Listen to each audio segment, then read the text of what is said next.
আছে। সোশ্যাল মিডিয়ায় video 40,000 video ঢুকেছে। আমি আজকে যে একটা জিনিস বলবো খুব ভালো করে শুনবে।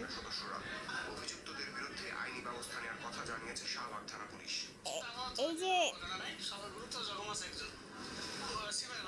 অনেকে বন্যার পানিতে আহত হচ্ছে, তাদের জন্য সবাই ত্রাণ নিয়ে আসবেন। ওকে, 2024 সালের বৈষম্য বিরোধী ছাত্র আন্দোলনের মুখে শেখ হাসিনা